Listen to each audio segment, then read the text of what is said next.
I'm a conversationalist. But what people are upset about is that for some reason people come to me and I don't look at them with judgy eyes. I have no predetermined notion or preconceived notions, and they open up to me. Right. That's what they're upset about. Because if you look at a lot of these people that's been on other podcasts, they don't do the views that they do when they come on Club Shay Shay. Guys, things are getting insane with every passing day, and today we're diving headfirst into some serious drama involving two big names in the entertainment industry, Monique and Oprah. Now, if you've been following along, you'll know that Monique has had quite a bit to say about Oprah in the past. She's made no secret of her belief that Oprah tried to blackball her, essentially trying to block her from opportunities in the industry, and she's not just letting it slide. No, Monique is standing up and speaking out, refusing to tolerate what she sees as unfair treatment. But here's where things get even more interesting. Recently, rumors have started circulating that Oprah is allegedly trying to cancel Shannon Sharpe, another well-known figure in the entertainment world. The whispers suggest that Oprah and her team are going after people who want to appear on his show, threatening them and trying to get his show canceled. But Kim, I didn't know it was gonna cause this kind of ripple. I didn't think it was gonna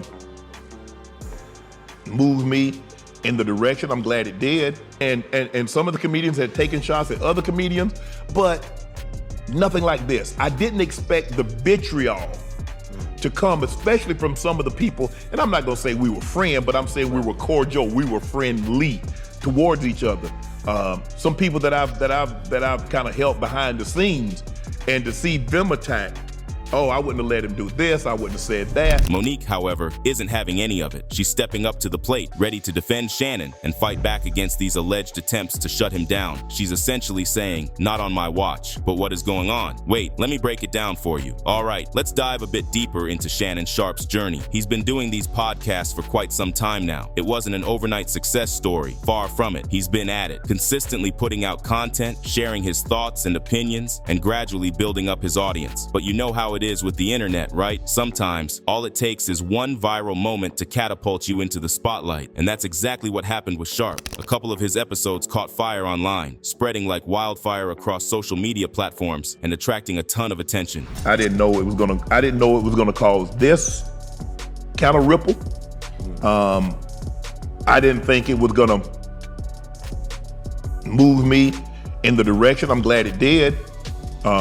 I understand what comes along with that. These viral episodes were game changers for Sharpe. Suddenly, he was not just another voice in the crowded podcast space. People were actively seeking out his content, eager to hear what he had to say. His audience grew exponentially, and his influence along with it. It's a thrilling time for any content creator. Seeing your hard work pay off and watching your audience numbers spike, it's what you dream of when you start out. But as we all know, increased visibility often comes with increased scrutiny. Every word and every opinion is analyzed and dissected by a much larger audience, and that's where things get interesting for Sharpe. With this newfound fame and attention, he's found himself in the crosshairs of some pretty big names, including Oprah, if the rumors are to be believed. It's a challenging situation, no doubt, but it's also a testament to the impact he's making with his work. So, as we delve deeper into this unfolding drama, it's worth remembering the journey that brought Sharpe to this point. From a regular podcaster to a viral sensation standing up against one of the biggest names in the industry, it's quite a story, isn't it? But it looks like this story won't last for too long. Why?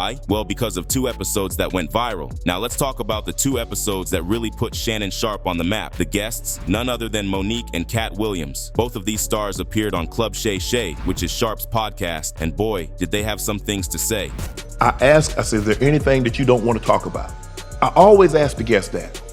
Sometimes they say, well, I would appreciate if we not talk about this. Right. Cool, no problem. Because I believe you can tell your story without saying something negative. But yes, I believe a person that's been in a business, that's been doing something 10, 15, 20, 30 years are more than one salacious story. Right. That's what I believe. So if they say they want to stay away from it, but if they want to tell something, who am I to say, no, I don't do, you can't tell that. These weren't your average celebrity interviews. No, Monique and Cat Williams came ready to spill some tea. They exposed a lot of big moguls in the industry, sharing insider stories and shedding light on some practices that many would prefer to keep hidden. I'm having a conversation. You and I having a conversation, you're not gonna cut me off, I'm not gonna cut you off. I mean, there had been several times when Cat went after Perry. At the end of the day, Kevin doesn't have to worry about what people are going to say about him wearing a dress because of the long line of dress-wearing people before him. So now we had Big Mama's house 1, 2, and 3. Yeah. I've never seen Medea in a pantsuit. I think she wears dresses. So now I'm saying, why are we picking on poor little Kevin Hart?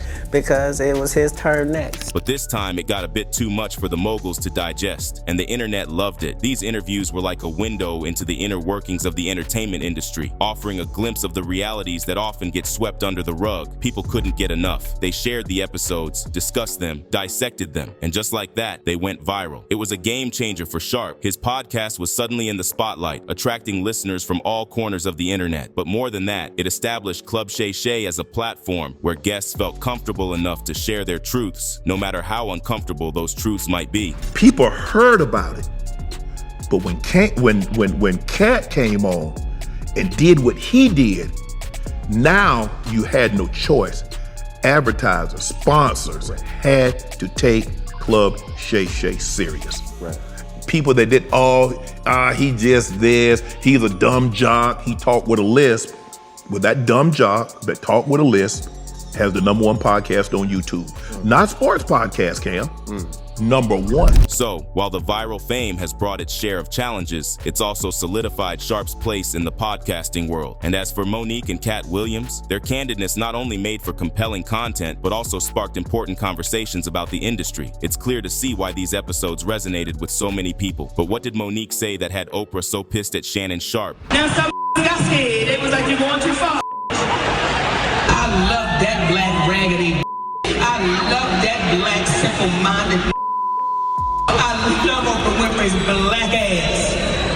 And we just need to bring her back to black. I need you to bend her to and her like a Nashville, Tennessee and bring that back to black. Oh, why you gonna get some money out of it? And every time you see you see gay. Best friends is what they say. I've never seen best friends like that. We ain't seen Stephanie 30 years. Who is loving Oprah Winfrey and Gayle King? Each other!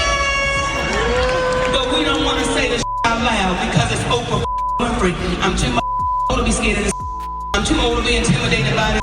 I'm too old to hold the truth. You know why Oprah Winfrey, Melvin? Because tried to me privately. Well, Alright, let's delve into this a bit more. Monique is stirring the pot again, and this time she's bringing up her long-standing grievances with none other than Oprah Winfrey. According to Monique, Oprah owes her not just one apology, but a whole bunch of them. She laid it all out during her appearance on the Club Shay Shay podcast. Now, if you haven't listened to it yet, let me tell you, it's quite a deep dive. The interview runs for nearly 3 hours, and throughout that time, Monique doesn't hold back. Oprah's name comes up over and over again as Monique recounts their history, detailing her frustrations and disappointments. It's clear that these aren't just passing grudges. These are issues that have been simmering for years. It's not every day that you hear such candid talk about one of the most powerful figures in the media industry. But Monique, with her characteristic fearlessness, lays it all bare. She's not just rehashing old drama for the sake of it. No, she's demanding accountability, seeking apologies she feels are long overdue. This interview is more than just juicy gossip. It's a revealing look at the power dynamics within the entertainment industry and a testament to Monique's determination to stand up for what she believes is right. So, if you got a spare 3 hours, it's definitely worth a listen. See, when I speak about Oprah Winfrey, and let me be clear, I love that sister. I speak about that woman because she's spoken about me. Monique prefaced her statements to host Shannon Sharpe, and when you begin to speak about me privately, I'm going to speak about you publicly. So, let's rewind a bit to 2010. That's when Monique says it all started. She had just won the supporting actress Oscar for her role in Lee Daniels' drama, Precious. And according to Monique, her husband Sidney Hicks noticed something odd that night. He told her that Winfrey seemed a bit miffed, that the crowd was cheering more for Monique than for her. Just so you know, Winfrey was an executive producer on Precious, but things didn't stop there. After that night, Monique began noticing a pattern. She'd be offered movie roles, like playing Gloria Gaines in 2013's The Butler, only to see them go to Winfrey later. When she brought up her concerns with Daniels, who was directing The Butler, he told her he didn't have the money or power to turn down Winfrey. And guess what? Monique says it happened again. She was initially offered the role of a grandmother in a Richard Pryor prior biopic that remained unnamed, but just like before, she ended up losing out on the role. It's quite a saga, isn't it? Who then calls Lee Daniels and says, "I want to be the grandmother," Monique said. After a while, this series of events started to feel less like a coincidence and more like a calculated move. Monique began to suspect that there was a coordinated effort to push her out of Hollywood, and she had a pretty good idea about who might be pulling the strings, none other than Winfrey and Tyler Perry. Now, these are some heavy accusations. However, according to Monique, Perry himself admitted to her that he had spread a rumor suggesting she was difficult to work with. If true, this would certainly lend weight to her suspicions. But here's where things take an unexpected turn. During their conversation, Perry was unaware that Monique was recording everything. So, unbeknownst to him, she had his confession on tape. It was a bold move, no doubt, and one that could potentially expose the alleged blackballing campaign. However, when she revealed this recording to others, the reaction wasn't quite what she expected. Instead of outrage at Perry's behavior, people seemed more troubled by the fact that Monique had recorded the conversation without Perry's knowledge. It was a surprising response, to say the least. This whole saga is a stark reminder of the power dynamics within the entertainment industry. It raises questions about influence, accountability, and the lengths people will go to protect their reputation. And for Monique, it's a battle she's still fighting, refusing to back down in the face of adversity. How does a black woman win when you say, "Here he is right here," and I look to the community and say, "How long do we allow us to keep being exploited, used up, taken advantage of, because we think somebody can give us an opportunity?" She asked Sharpe. "If we keep operating like that, Shannon, you're going to have a whole lot of us sitting right here in this same seat, almost telling the same story." The same year as the Oscars incident, Monique claims she experienced another betrayal from Winfrey. One day, out of the blue, Winfrey gave Monique a call. She told her that she had been contacted by Monique's brother, Gerald Imes. He wanted to publicly apologize for something deeply personal and painful. He had harmed Monique when they were just kids. It was a shocking revelation, and one that would add another layer to the ongoing tension between Monique and Winfrey. Monique's response to Winfrey was clear. She wanted nothing to do with her brother, but Winfrey offered her an out, saying, "Well, if you want me to scratch the show, I will scratch it," according to Monique. Monique appreciated the offer, thinking maybe her brother had changed. She told Winfrey not to cancel the show, even thanking her for the call. She felt like Winfrey didn't have to reach out, but she did. But here's where things took a turn. What Winfrey didn't mention during that call was that Monique's entire family would be on the show alongside her brother. They would be discussing Monique's trauma, all without her being there. It was a move that Monique felt was a betrayal, adding another layer of complexity to their already strained relationship. "I shared with her my family and what the dynamic was," Monique said. "And you don't tell me you're going to have my mother and my father on your show, and you think that's just okay? I can't answer why Oprah Winfrey did what Oprah Winfrey did. Only Oprah Winfrey can answer for her actions," she added. Monique also shared that she's made several attempts over the years to have a heart-to-heart with Winfrey about their issues. She wanted to clear the air, address the grievances, and hopefully find some resolution. But according to Monique, she's never been given that opportunity. It seems like an open conversation between the two has remained elusive, adding to the ongoing tension. "I tried to talk to you privately, but then you became the great mighty Oprah Winfrey, and you were too busy to talk," she said. "Well, now I'm gonna talk about it." Monique shared that Winfrey's actions have been particularly painful for her because she used to look up to Winfrey. She saw her as a successful woman who looked like her, someone she could aspire to be like. So, to experience this kind of treatment from someone she once admired, it's been tough. When Sharpe asked Monique what it would take for her to forgive Perry and Winfrey, her answer was simple but powerful: be accountable. She's not asking for much, just for them to own up to their actions. It's a request that speaks volumes about her desire for honesty and integrity in her relationships. "I'm hurt that y'all would allow yourselves to sit in something that you know that you've done wrong and not say anything," she said, adding that she'd like Perry to compensate her for the jobs she missed out on because of the rumor she says he spread about her. "He cost my family millions," Monique said. "If someone cost you millions, do you want that back?" Monique's revelations have been quite a bombshell, and naturally, people are curious about Winfrey's side of the story. However, when the Times reached out to Winfrey's representatives for a comment, they didn't get an immediate response. It leaves us all in a bit of suspense, waiting to hear what Winfrey has to say about these allegations. But this isn't the first time Monique has found herself in a contentious situation. Back in 2019, she sued Netflix, alleging that they had lowballed her in a deal for a comedy special. It was a bold move, one that highlighted the issues of pay disparity and fair treatment within the industry. The dispute between Monique and Netflix was eventually settled in June last year, and despite the legal drama, Monique's comedy special, aptly titled My Name is Monique, was released in April. It was a testament to her resilience and determination to keep sharing her talent with the world, no matter the obstacles. So, as we look at Monique's ongoing conflict with Winfrey and Perry, it's clear that she's no stranger to standing up for herself. She's shown time and again that she's not afraid to speak her truth, even when it means going up against some of the biggest names in the industry. Now, the tension between Oprah and Shannon Sharpe is heating up, and it all stems from Monique's appearance on Sharpe's podcast, Club Shay Shay. Monique was candid during her interview, openly discussing her issues with Oprah. She didn't mince words or hold back any details. It was a raw, unfiltered account of their feud, and it certainly caught people's attention. Now, Oprah, being a media mogul herself, is no stranger to public scrutiny, but having someone air their grievances against her on such a public platform, that's bound to ruffle some feathers. And from what we're hearing, Oprah isn't too pleased about it. In fact, rumors are swirling that she's downright furious. So much so that she allegedly wants to get Shannon blackballed from the industry. It seems like she wants his show canceled, effectively removing the platform that allowed Monique to criticize her so publicly. This is more than just a simple disagreement. It's a high-stakes power play in the world of entertainment. Shannon, who was simply providing a space for open dialogue, now finds himself in the crosshairs of one of the most influential figures in the industry. It's a challenging situation, and it's got Sharpe worried. And then it's not even just Monique, it's also Cat Williams, who went after Oprah. You don't do sit-downs, you see what I'm saying? Kim, I've been trying to line Cat up for a year.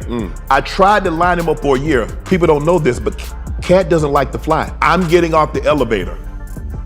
As I'm getting off the elevator, a lady's getting on. Right. She said, hello. I said, hey, how you doing? I'm Shannon Sharpe. She tells me her name. She's like, I've never seen you here before. I said, yeah, my attorney's here, Marvin. She said, oh, I love Marvin. I love Allison, who's his daughter. She said, oh, I said, I've never seen you here. I said, I've been coming here 3-4 years. I've never seen you. She said, oh man, I'm sorry. I'm just not meeting you. She said, today is my last day. I said, what? She said, yeah, today is my last day. I said, you got a new job? She said, I'm leaving to be Cat Williams' tour manager. Wow. I say, I've been trying to get Cat for a year. That was a Friday.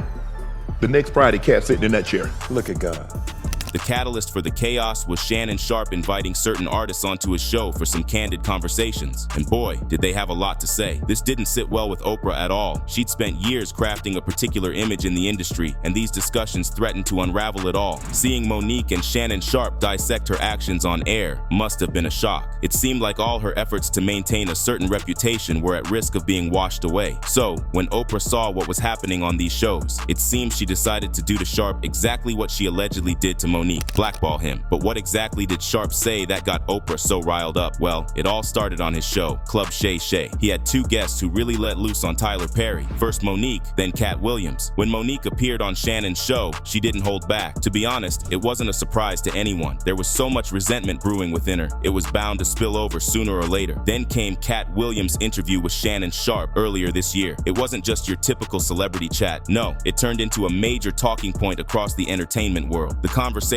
sparked a wave of reactions, especially among other black stand-up comics. Even those who weren't directly mentioned chimed in on social media, adding their thoughts to the mix. The interview set off a flurry of speculation and quickly became the next big thing to capture the attention of Black Twitter. So, as you can see, the drama surrounding Oprah, Sharpe, and their guests is far from simple. It's a tangled web of power dynamics, public image, and personal grievances. And with each new development, the stakes only seem to get higher. Monique even said that Oprah stole some roles from her. Now, it's important to note that Shannon wasn't taking sides during these interviews. In fact, he even suggested to Monique that perhaps Oprah was more qualified for the roles she had been given. But Monique countered this by implying that Oprah had essentially bought her way into those roles. Monique also shared a deeply personal story that further strained her relationship with Oprah. She recalled how Oprah invited her and her brother Gerald onto the Oprah Winfrey Show. The intention was for Gerald to apologize for sexually abusing Monique when they were children. However, Monique refused to appear on the show with him, though she did give her blessing for Oprah to interview him alone. But what happened next was a shock to Monique. She later found out that Oprah had also invited her entire family to be interviewed on the show, including her mother, without informing her. This was particularly hurtful, as Monique has a strained relationship with her mother. Seeing her family on national television without any warning was a devastating blow. Monique felt blindsided and deeply hurt by Oprah's actions. Since then, Monique hasn't held back in expressing her feelings about Oprah. She's openly voiced her disappointment and lack of respect for the media mogul. In her view, Oprah's actions during that show were not only insensitive, but also contributed to her negative reputation in Hollywood. Monique feels that Oprah played a part in stalling her acting career, despite her Oscar win, by supporting the narrative that she was difficult to work with. For Monique, the damage goes beyond professional setbacks. It's a personal betrayal that has left a lasting impact. The incident serves as a painful reminder of the power dynamics in Hollywood and the personal toll they can take. The two people at the center of this drama, Tyler Perry and Oprah Winfrey, seem to be joining forces. They're allegedly working together to blackball both Monique and Shannon Sharpe. Stung by the public accusations and personal attacks, Perry is reportedly making moves to get Sharpe's show canceled. He wants to ensure that Sharpe won't have the opportunity to expose any more of his secrets or continue providing a platform for voices critical of him and his close circle. Perry's influence in the industry is considerable, and he's allegedly using it to undermine Sharpe's career. From lobbying behind the scenes to calling for boycotts, Perry is pulling out all the stops to damage Sharpe's reputation. His goal is to discredit Sharpe, painting him as unprofessional and biased, in the hope that this will deter other platforms from hosting him or taking his work seriously. For Monique, this feels like a familiar battle. She believes that Perry and Oprah have been working against her for years, contributing to her negative reputation in Hollywood. Now, with Sharpe giving her a platform to speak out, she feels they're ramping up their efforts to silence her. The alliance between Perry and Oprah, two of the most powerful figures in the industry, poses a significant challenge for both Monique and Sharpe. This unfolding drama highlights the power dynamics within the entertainment industry and raises questions about freedom of speech, accountability, and the lengths some might go to protect their image. As things stand, it's clear that this is far from over, and we can only wait and see how it all plays out. Now let's talk about Monique's stance in all of this. She's been through the ringer herself and knows firsthand how damaging it can be when someone like Oprah allegedly decides to blackball you, and she's determined not to let Shannon Sharpe go through the same ordeal. Monique has made it clear that she won't stand by and watch as Sharpe potentially faces the same kind of treatment she believes she received from Oprah. She's been down that road herself, and she knows just how tough it can be. The alleged attempts to tarnish her reputation, the lost opportunities, it's a difficult path and one she doesn't wish on anyone else. She's standing up for Sharpe, ready to fight back against any attempts to blackball him. It's a bold move, but then again, Monique has never been one to shy away from speaking her truth, even when it means going up against some of the biggest names in the industry. This is more than just professional solidarity. It's a personal mission for Monique, fueled by her own experiences and her desire to prevent others from facing the same challenges. She's essentially saying, "Not on my watch." It's a powerful stance, and one that adds another layer of complexity to this unfolding drama. There's another angle to consider in Monique's decision to stand up for Shannon Sharpe. You see, Sharpe's platform, Club Shay Shay, has given her the opportunity to openly discuss her issues with Oprah, something not many others have allowed her to do. Monique has used this platform to air her grievances, to share her side of the story, and to shed light on what she believes are unfair practices within the industry. It's been a valuable outlet for her, a space where she feels heard and validated. So, the thought of losing this platform, it's not something Monique is willing to accept without a fight. If Sharpe were to be blackballed and his show canceled, Monique would lose a crucial platform for voicing her concerns and experiences. This isn't just about defending Sharpe, it's also about preserving a space where difficult conversations can be had, where industry norms can be challenged, and where voices like hers can be heard. So, you can bet that Monique won't let this go without putting up a fight. Some even tried bringing up an interview of Shannon that he got backlash for, and used that to cancel him, but Sharpe had an answer for that as well.